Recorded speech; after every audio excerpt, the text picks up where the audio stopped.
Naglaban na nga pala ako ng mga bags ng aking mga anakshis for today's video.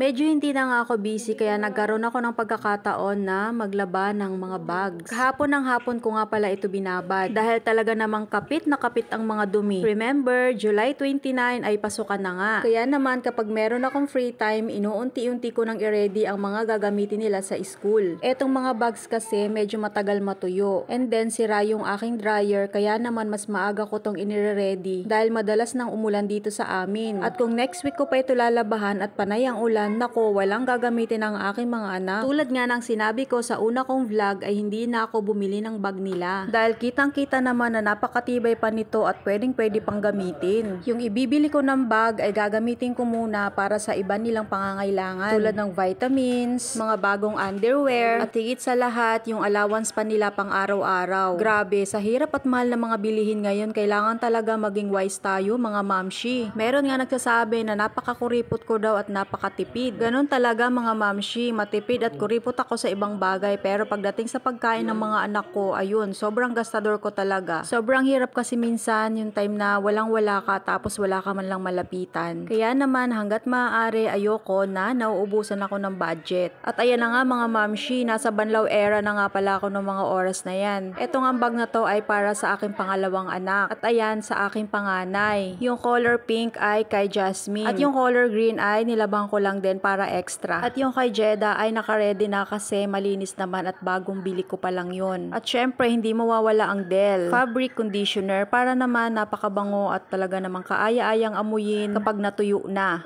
Konting tubig nga lang pala yung nilagay ko at sinigurado kong pure yung pagkakatimpla ng Dell. Ganyan nga pala ako maglagay ng fabric conditioner mga mamshi. Talaga namang kapit na kapit ang bango. Finally, natapos na rin sa wakas. Yan lang talaga yung nilabhan ko ngayong araw pero feeling ko medyo nakakapagod din kasi syempre yung pagbabrush. At ayan na nga mga mamshi, magsasampay na nga pala ako ng mga oras na yan. Bali, dinoble ko nga pala yung hanger kasi medyo mabigat nga. Kapag isang hanger lang yung ginamit ko, mababalik ko. Grabe mga mamshi. Alam nyo ba na habang nagvo-voice over ako, napansin ko na napakalayo na pala ng narating ng katawan ko. Braso pa lang pang boxing na.